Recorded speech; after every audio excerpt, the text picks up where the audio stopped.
बिथाङा बै समाव माने पिस फरामजोंबो लोब्बा थादोंमोन।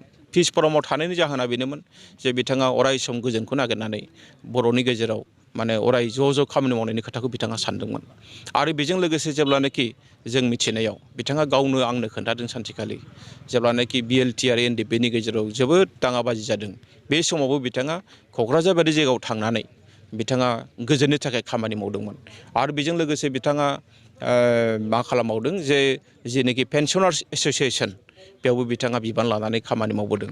बिथांनि बिहोमाया बुंनो थाङोब्ला जोबनो गैया। आरो नैबे नोलोबारि ओनसोलाव जों दिनै बिराद गावखौनो गाव मोनसे मावरिया बायदि सानदों जे बिथांबादि गेदेमा सुबुंखौ जों खोमानानै लाबाय। नाथाय आंहा दिनै मोनसे दुखु थागोन, आं दिनै बुंनांगोन नोंथांमोननि बे मिडियानि गेजेरजों जे सारखौ जों जेरैबायदि माने अनसुंथाइ होनानै सारनि न'खरखौ सहाय खालामनांगौमोन, सारनि थाखाय जों जेरैबायदि माबा मोनसे बिहोमा होनांगौमोन, उदालगुरि जिल्ला बर' थुनलाइ आफादा दिनै जों हायाखै। बे जोंनि मोनसे बिराद गिदिर दुखु थासिगोन। आरो आं दिनै बे बाथ्राखौ साननानै मैयानिफ्रायनो आं मोनसे खोथाखौ सानबाय थादों जे जोंनि गेजेराव थुनलाइ मावथिफोरनि फारसे जोंनि हारिया बेसेबां मान होयो।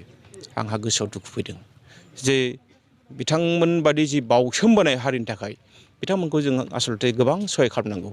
आरो बेनिखायनो जों खावलायगोन बिटिआर गभर्नमेन्टखौबो जे बिथांमोना आसलथे जोंनि माखासे दैदेनगिरिखौ माबोरै सहाय खालामनांगौ बे बिथिङाव एसे नोजोर होयोब्ला मोजां, बेखौ जों खावलायदों। अदेबानि बेखौबो जों दिनै बाख्नायगोन जे बे दिनैनि अमरेन सारनि जि मोनसे माने गोसोखां खाम्फा बेखौ जोंहा मानिजाथाव बिटिआरनि लेङाइ गाहाय गबिन्द चन्द्र बसुमतारी सारानो होदों होननानै जों मिथिदों। आरो बेनि अनगायैबो बिथाङा माखासे सहाय खालामदों बेखौ जों मिथिदों। नाथाय जोङो बेखौसो बुंगोन जे अमरेन्द्र सारनि जेनाखि बिहोमा बे बिहोमाया गोबांमोन। आरो दा बेखायनो जोंनिफ्रायबो एसे लुबैनाया एसे बारामोन। आरो आं खावलायगोन बे बिथिङावनो बे बेलायावनो जे बिटिआर गभर्नमेन्टनिफ्रायबो हायोबा अमरेन्द्र सारगियारि सारनि न'खरनो माबा मोनसे सहाय खालामनायखौ जों लुबैदों। बे जोंनि खावलायनाय। मोनदों बर' थुनलाइ सिबियारि सासे मेंनो रोङै रुंसारि अमरेन्द्र सरगियारि बिथांनि दिनै मुंख्लं खाम्फा बेखेवजेननाय नुदों। बिनि सायाव मा बुंनो नोंथां? नैबे गोजोन फुंबिलि समाव गिबियावनो बर' खौरां आरो माने निउस 24 बड'लेण्ड नोंथांमोननिसिम गाहाम हामलायनायखौ बावहरदों। नंगौ जोङो दिनैहाय थांनाय अक्ट'बर दाननि 6 अक्ट'आव जोंनि मानिजाथाव सासे गेदेमा बर' थुनलाइ आफादनि मावथि दरं जिल्ला बै समाव आरो उदालगुरि जिल्ला बिनि सासे राफोद दैदेनगिरि, मोनसे समनि नेहाथारि, मोनसे समनि आफादगिरि बिथां अमरेन्द्र सरगियारि सारा रुंसारि जादोंमोन। आरो बे रुंसारि जानायनि उनावहाय जों दिनै बेवहाय नोलोबारि गुदि बर' थुनलाइ आफादनि जेनाखि गाहाय मावख' बे गाहाय मावख'आवनो बिथांनि बे लांगोनायावनो अमरेन्द्र सरगियारि सारनि जि मोनसे मुसुखा बेवहाय जों दिनै बिबार बावदों। आरो बे बिबार बावनायजों लोगोसेनो जोङो बर' थुनलाइ आफादनि गोथार फिरफिलाखौबो बिरहोदों। लोगोसे बर' थुनलाइ आफादनि जि मुंख्लं खाम्फा बेयावबो बिबार बावदों।